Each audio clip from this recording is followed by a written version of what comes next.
Hello à tous, j'espère que vous allez bien. La vidéo pour vous présenter la 4.9.0, la nouvelle version Diag, qui s'accompagne d'un petit lifting graphique, comme vous pouvez voir, parce que j'ai besoin d'apprendre à utiliser quelques outils graphiques comme GIMP et tout ça. Donc ça a été un bon exercice de le faire. Elle apporte cette nouvelle version deux nouveautés et une correction. La correction, c'est, je l'espère, la correction du bug des textures. J'ai compris ce qui se passait localement, en tout cas chez moi, et je l'ai corrigé. Maintenant, ça fonctionne bien chez moi, donc il reste à tester ça grandeur nature, si on peut dire, à l'échelle de quelques centaines de kilomètres, pour voir si ça se passe mieux. Mais j'ai bon espoir qu'il y ait une amélioration, donc on verra ça mardi. Les deux nouveautés, il y en a une petite et une importante. La petite, c'est un gadget que je vais vous présenter tout de suite.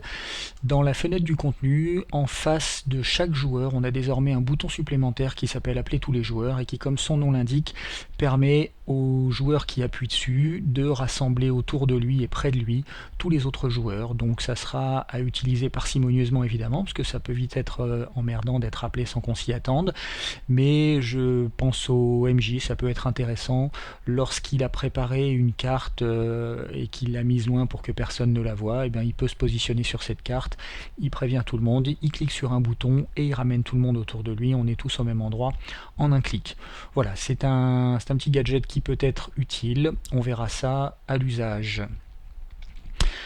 La grosse nouveauté, c'est la possibilité d'importer et d'exporter la feuille de personnage dans un format muni d'un séparateur standard, donc en l'occurrence par défaut le CSV, mais on verra qu'on peut modifier le caractère de séparation. Alors pour vous faire voir ça, on va prendre un personnage ici qui s'appelle Toto, qui a une feuille de personnage, et dans cette feuille de perso, il y a désormais un nouvel onglet qui propose deux boutons pour importer, pour exporter, et un bouton qui contient le séparateur qu'on peut choisir. Donc par défaut, vous voyez que c'est la virgule qui est le séparateur standard CSV, mais on verra qu'on peut le modifier. Donc là, j'ai une feuille de personnage, je vais l'exporter, on va l'appeler FTP Toto. On exporte, et ça va créer un fichier CSV à l'endroit habituel. Alors vous vous souvenez que YAG stocke toutes ces données volatiles, transitoires, dans un répertoire qui se trouve dans mes documents, YAG User Library, et qui contient un répertoire pour chaque campagne. Donc jusqu'ici, on a toujours utilisé que la campagne par défaut. Campagne par défaut qui contient un répertoire pour les images, un répertoire pour les sauvegardes, et dans le répertoire pour les sauvegardes, à côté du répertoire qui contient la sauvegarde du joueur, il existe désormais un répertoire qui s'appelle Character Sheet et qui, comme son nom l'indique, contient les CSV des feuilles de personnages. Voilà, donc mes documents, YAG User Library, Default Campaign, Save, Character Sheet, et vous arrivez dans le bon répertoire.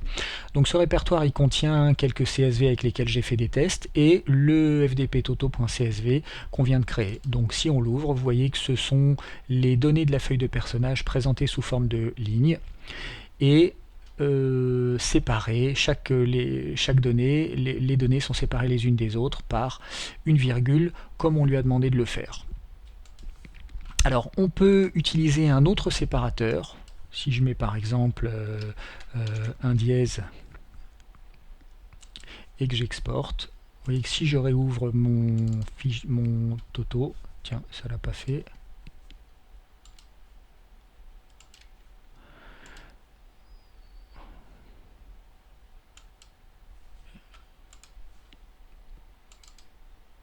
Voilà, j'ai dû appuyer sur le mauvais bouton, je reverrai ça à la vidéo. Mais donc là, ça fonctionne bien. Donc vous voyez que le séparateur maintenant, c'est des dièses. On peut également utiliser, si on veut ne condamner aucun caractère, des séparateurs plus compliqués. Par exemple, ici, à chaque fois que j'appuie sur 3, qui est le caractère du dièse, ça lance des dés. Vous voyez qu'ici, je mets un séparateur complexe avec 4 caractères. J'exporte, et mon fichier Toto, dans mon fichier Toto, tous les champs sont séparés par 4 caractères. On peut éventuellement mettre des caractères très différents. J'ai mis ici bonjour Coco, on exporte, et tout est séparé. On va le recharger. tout est séparé par des bonjour coco. Alors c'est pas très lisible, mais si on met une suite de caractères qu'on a choisi assez intelligemment, ça permet de s'autoriser absolument tous les caractères dans le jeu sans être embêté par le caractère séparateur. Voilà. Par défaut, c'est la virgule, donc on va remettre une virgule ici pour avoir un CSV propre et utilisable dans un tableur conventionnel. On va fermer tout ça, la feuille de perso Toto, celle-là aussi. On va retourner ici pour vérifier qu'elle a le bon format. Donc à nouveau, tout est séparé par une virgule et du coup, on va pouvoir l'importer dans Google. Ce qu'on va faire ici, donc là je suis dans un répertoire du Google Drive, je prends ma feuille de perso Toto, je la balance dans Google, elle est en train de se faire uploader, et une fois que c'est fait, je peux double-cliquer dessus, et vous voyez que le tableau et donc les données sont présentées sous forme d'un tableau qu'on peut évidemment ouvrir pour le modifier.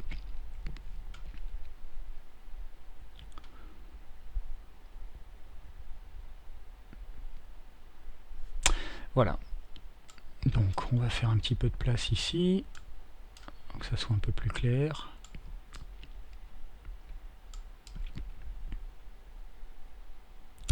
Alors ce qui est important dans ce fichier, ce sont les lignes qui commencent par un mot-clé que YAG reconnaît. Alors les mots-clés ils sont pas compliqués, ils commencent par YAG underscore, ils sont en majuscule, YAG name, YAG round, YAG else, YAG init, les attributs, YAG attribute, et tout en bas les actions, YAG action. Voilà, tout le reste ne sera pas vu par le programme, par YAG quand on importera. Donc ça veut dire que autour de tout ça, on peut broder comme on veut, mettre de la couleur, rajouter des champs, rajouter des textes, rajouter tout ce qu'on veut.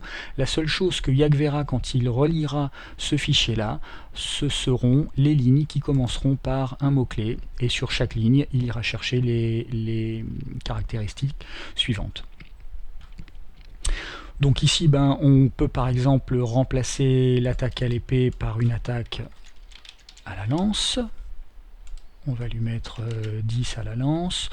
On peut remplacer les points par une morsure. Voilà, ça suffira comme modification. Donc une fois qu'on a fait les modifications, on télécharge le fichier au format CSV. Évidemment, il faut le remettre au bon endroit. Donc on va le sauver toujours dans mes documents, il y a plusieurs librairies, Default Campaign Save Character Sheet. On va l'appeler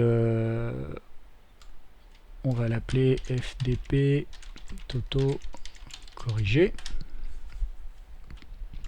Et quand je reviens dans YAG et que je lui demande d'exporter, lui il va lire le contenu du répertoire en question, et vous voyez que la FDP Toto corrigé est arrivée, et que quand j'importe, regardez ce qui va se passer ici. Eh bien, la feuille est corrigée avec les corrections qu'on a apportées, les modifications qu'on a faites sous Google. Voilà. Donc évidemment, on peut supprimer des lignes si on a envie, on peut rajouter des lignes si on veut. Je prends une ligne ici, je la rajoute ici, on va faire une défense avec un bouclier, un coup de bouclier, on réexporte. Download à CSV, save file, on va réutiliser le FDP corrigé ici, hop, on lui dit de le réimporter, et vous voyez que la défense avec le bouclier est arrivée. Donc on modifie la feuille absolument comme on veut. Comme je vous ai dit, le programme YAG donc ne tiendra compte que des lignes qui commenceront par un mot-clé, ce qui signifie que tout ce qu'il y a autour, vous pouvez le décorer et l'agrémenter comme vous voulez. C'est ce que j'ai fait ici pour la feuille, on va fermer ça. Pour la feuille, pour une autre feuille de perso. Et vous voyez que j'ai mis de la couleur, que j'ai rajouté des lignes qui ne seront pas vues par YAG, j'ai mis une image, j'ai rajouté un équipement. Voilà, donc on peut, comme vous pouvez le voir, on peut rajouter des données sur des lignes qui contiennent les mots-clés, ça ne dérangera pas YAG qui ne lira que les attributs dont il a besoin, donc on peut rajouter des choses derrière, ce qui fait qu'autour de nos données clés centrales pour YAG, on peut utiliser le reste du document comme une feuille de perso standard, ce qui permettra donc de gérer nos feuilles de perso sous Google et de les importer sous YAG quand on a besoin de le faire. Voilà, donc normalement ça devrait être assez confortable. Et on verra ça à l'usage évidemment, s'il y a besoin d'apporter des corrections, on les fera. Voilà, j'espère que la vidéo n'a pas été trop longue, mais je pense qu'elle l'a été comme d'habitude. On a fait le tour en tout cas de ce que je voulais vous faire voir, donc la correction du bug des textures, qui est une grosse, qui est une modification très importante. Le petit gadget pour ramener les joueurs autour de nous, et bien évidemment le clou du spectacle, c'est la possibilité désormais de gérer la feuille de perso avec une interface plus sympathique que celle que je propose dans YAG, donc en l'occurrence avec un tableur. Voilà, et ben on reparle de ça mardi soir. D'ici là, je vous souhaite une très bonne fin d'après-midi, et puis à mardi alors. Ciao.